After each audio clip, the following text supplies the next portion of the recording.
Welcome back, everyone, to another episode of Going Live with Global Learning. I'm your host, Elizabeth O'Brien, and I'm the International Student Services Specialist in the Global Learning Department. And today we've got a great episode for you. We've got Keily here, who's going to talk about the Hispanic Horizons Club. So welcome, Keily. It's great to have you.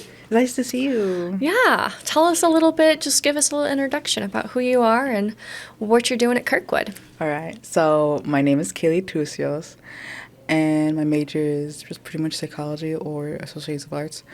I'm trying to complete 2 years in Kirkwood here, and then try to transfer to University of Iowa so I can complete my other 2 years there. Fantastic. And what brought you to Kirkwood? Well, a lot of reasons, actually.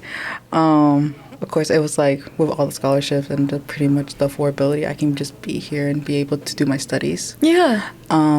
And also, I heard about the community here and how there's so much clubs. And I was like, that'll be interesting. Maybe that can broaden my, social aspects here. Yeah. Yeah. Yeah, I know. It's a vibrant community, and I feel like there's always something happening on Kirkwood's campus. When I first got here, I saw there was already an event, and I was like, okay, let me just join in. Maybe I can fit in, and now I'm here. Well, I'm curious, because there's so much to choose from. What have been some of your favorite events on campus? Ooh, okay. There's a few. One of them will be Eagle Leadership, or the Eagle Leadership series.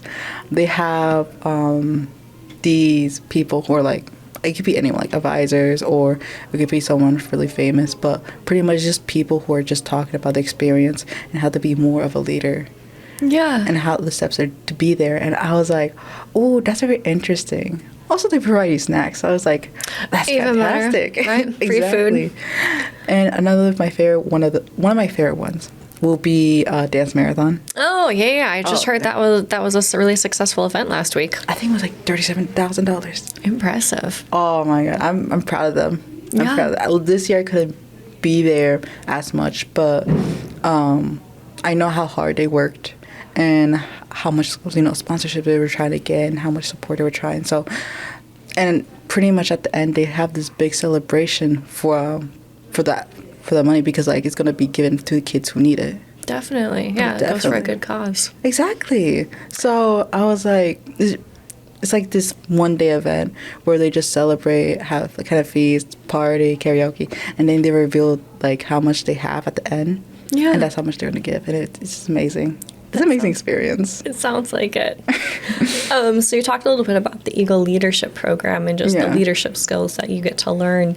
And I know you're also involved in the Hispanic Horizons Club. So tell us a little bit about what you've learned from that Eagle Leadership series that's maybe helped you be successful in getting the club off the ground.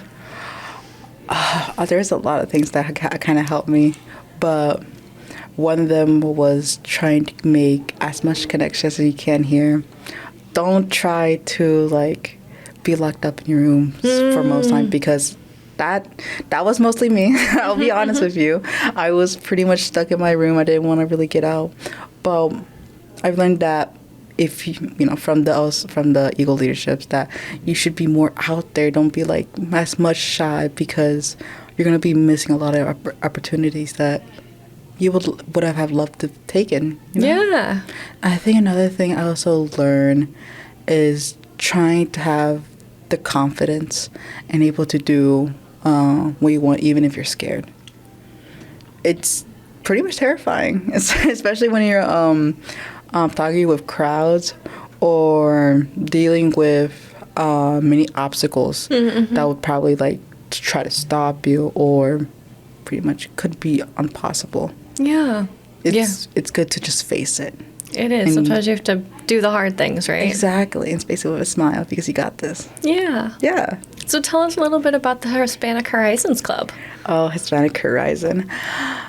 It's do you want to know how it started, or I'd love to hear everything? Its origin story, what you guys do, what it's about. Here's the origin story. So pretty much on how it started was from one of the international students. It was my friend. It was Andreas. Okay. And in the beginning of the semester, when I first met him, he told me, I really wish there was like a club where there was more of a Latin culture that represents, at least a club that represents kind of me and like everyone here. And I was like, I told Andres, how can you do that? How can you even start a club? I don't even know how to. But if you can, I'll definitely try to join. And I think for the whole first semester in the like fall and spring, he was able to get the club started. Oh, no way. Yeah. So he started completely from scratch. Definitely from scratch. No doubt about it, because like at like around spring, it's when he was able to literally start it. Okay. He was just preparing on getting everything done and getting advisors or some help. And when he was able to do it, it was just like this small little club with one table and like a few students. There was barely no one. And I was like, oh my God, I'm going to try to join to see if it's any fun. Yeah. And man, it was really fun. It was really fun. He was trying his best on like showing his culture, like other countries, even teaching us different dances of different countries. Yeah, and I was really inspired by that.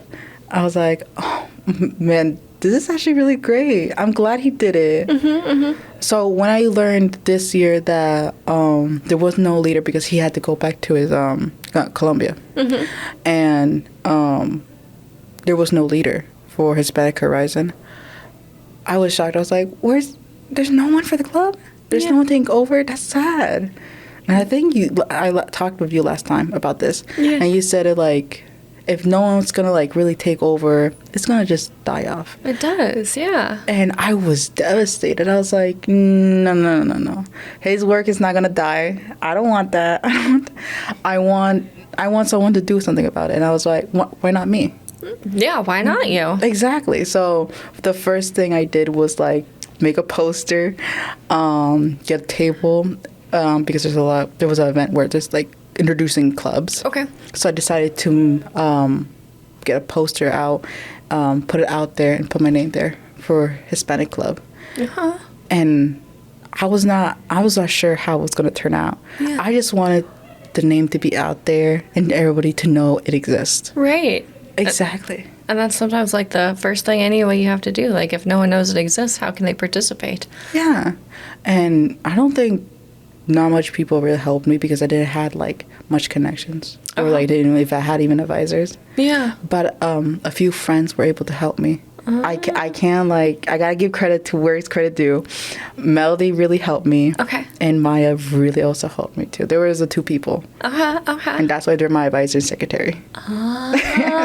So you formed a leadership team, and it sounds like, as you said earlier, from the leadership series, you kind of built that connection and the relationships to have it be successful. Oh yeah, definitely.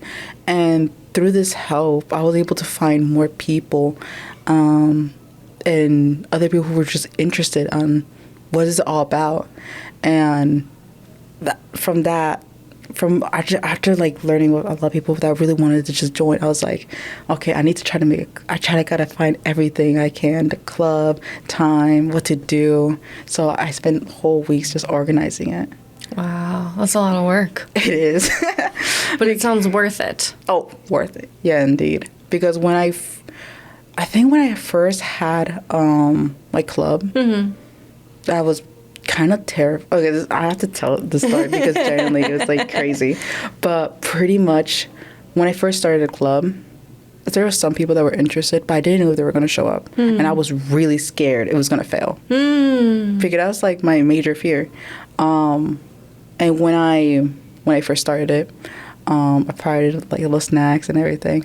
And my fear came true. There was barely not much people came. Oh, no. Like one. And I was devastated. But I didn't put that. I realized I'm not going to get down for this. So I got some posters out and went out to tell people about the club. Yeah. And then more people came. Word of mouth. Word of power. Mouth. Yeah. And that one person, Paula, she also helped put posters out there about the club. I'm thankful for her help. And now there's like many people that come to the club every week. Oh, really? Yeah. That's phenomenal. Yeah, like I said, that was like a turning point for me because I'm kind of not scared of failing now because of that. Because even if I fail, I'm just going to pick myself back up. Yeah. Yeah, I mean, to be honest, the rest is kind of history. Like, genuinely, every week I just do, like, a country and do an activity providing, like, food inspired from that culture. Oh, huh? Yeah, tell us about one of the recent countries you guys have learned about. Okay, hold on. It will be Panama. Panama, okay. Panama, yeah. Pretty much what it has to be done is, like, pretty much I had to make a slide for it, talk about the country, the flag. Sometimes I do it differently too. It could be a clothing or parts of the country that's just very interesting to just see. Yeah. And I also try to talk about the food they have so people can look at it and be like, wow, that's just very interesting. Sometimes I'll try even making those food that was from the photos. Yeah. Like this time I just got a snack because it was just really simple because I'm also doing an event this week later on that. But I usually try, for example, my country, Honduras, I would make, what was the one I made? Or it'd be like guajaras. Okay. Yeah. Or for most other countries, I will make panadas también. What are panadas? Oh, panadas. Okay, so pretty much it's like, I don't know how to describe it. It's like this doughy thing, like you can like cook it, and inside of it there's like cheese. You can also add different other stuff, like meat, like chicken or meat. Yeah. But pretty much, or like even beans. But like pretty much, it is something simple. I just added cheese in there, cook it in the not oven, stove. And when it was done, I was able to serve it. It was really supposed to be really simple, but it was like fun to just see people really like and just enjoy eating it. Yeah. I'm a little mad that I didn't make more, but like I couldn't make much. It's one of those things like what food brings people together, and so as you said earlier, like that's how you got people to even get interested in the club, and now bringing different cuisines in all of your meetings, like that's such a great way to get people involved and interested in learning. And I have a kind of like a love for cooking. Yeah, because my mom usually makes food, and honestly, when I had a club, I was like, I want to make food, and while I do those food, I usually call my mom to just like show me if I'm doing something wrong. Aww. Yeah, usually she corrects me, be like, you did that wrong. But I'm just glad she's able to like also help me through this, and honestly, I never had this much fun. Oh, that's amazing. Last year. Yeah, it is really great. And now you have a big event happening this week, so tell us a little bit about what's planned. So we have an event for Wednesday. It's a collab with global associations and Hispanic Horizon. It's a potluck celebration, not to just celebrate before going to spring break, but also trying to make like connections with other students, so they don't feel like as alone as they feel right now. Yeah, it's a good way to just like relax. Because I know a lot of students are done, like finished exams, done for this week. They're like, I want to go home. But before they do, they have like this like little party, just to congratulate that they did it. Yeah, I love that. Yeah, and honestly, I didn't know if I could do it, but I was like, you know what, I can do it. Yeah, it sounds like you've had so much success already with the group, and I love the idea that now you're collaborating with other clubs. Yeah, exactly. Like, why spread the wealth? Yeah. Why stop there? Let's go more. Yeah. That's pretty. So as you look towards the future for Hispanic Horizons, where do you see the club going? Going up. Going up. That's what we like to hear. That's all I want for the club to go up, because I don't want to just do countries. Like, I'm not saying I don't want to do countries. I love talking about countries and facts about them, even histories about them. But I also want to do different little events that just to have fun. Yeah. That's pretty much was always my club. Not just to be an education thing, but just enjoying it while we learn too. Bring fun to the education. Exactly. Yeah. And just like also have students just do like something, entertaining, because usually they would just like study and they just like feel bored. So we can just do just many things that we can do. Like right now, like maybe after spring break, I want to try to get tango lessons. Oh, okay. So expanding from the food to now the dance and the culture. Okay, I love it. Pretty much. And like try to do karaoke more. Maybe like also at the end I'm gonna try to because I save up a lot of money from bake sales. Yes, I did bake sales in the club as well. I saved enough money to probably also go to fun parts, like maybe go to an obstacle course or go out eat. Yeah. For like last week's celebration, just thank you for coming here. Yeah. Making this like semester the best. That's amazing. Oh yeah. Well, from your observation or just your involvement, you talked a little bit about how you've grown through this experience. Mm-hmm. How have you witnessed the other club members grow or change through their involvement? Oh, it changed a lot. Yeah. So, of course, in the beginning, it was really awkward. Everyone was just like staring at each other like, So what is this all about? Is this just going to be like a lot of talking? Is this just going to be like just pretty much staring? But I didn't want that to happen. So to prevent that, I tried to do like a lot of activities with them just for them to have something to bond with. Yeah. And of course, I wasn't perfect. There was like mistakes happening on the way. They kind of liked that. That it felt like at least someone's like kind of trying for the club. Mm-hmm. And because of that, even though I didn't expect it, a lot of people would like to be involved through events. Mm-hmm, mm-hmm. Like, of course, I do presentations. They love to just listen, but when I do events, they try to be part of it more. Yeah, like the bake sale, a lot of people join. You made their own sweet desserts from their culture. You really have built this sense of community where everyone feels that they have a purpose and wants to be involved. That's impressive because that's not an easy task at all. No. I'll tell you another story. Like, I remember one time I wanted to make trivia, and through that they can have like a little prize. I didn't know this, but I also had an exam that day. Oh, no. And also a lot of stuff. So I had to like do everything quickly, and it was like around 2 that I finished, and I realized I still haven't done the trivia. So I kind of stayed up all night finishing that. It was like around 3. Oh, wow. Yeah, so you were busy. Yeah, I had to wake up early too. So I was like, oh no, you know what? I think it was 4. Oh man, I realized I tortured myself. But when I finished and showed everybody, they kind of saw that I was kind of sleep deprived through the wordings that was like gibberish. But they enjoyed it. They really did. And they were just laughing and just like, we're just very competitive. I kind of saw everybody's personality shine a little bit. Aww. And I told myself, yeah, it was worth it. Definitely. It was worth it. I'll do it again. Well, your club sounds like a ton of fun to join, and I'm sure more students will want to get involved. So if a student does want to join the club, what do they need to do? Oh, just come to like every Tuesday, 11:15 to 12:10, Cedar Hall, 3064, every Tuesday.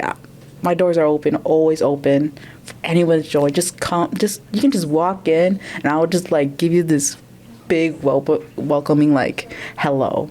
I don't want nobody to feel alone or like feel abandoned by a club. They should be always involved. Yeah. And just feel like they're part of like this bond.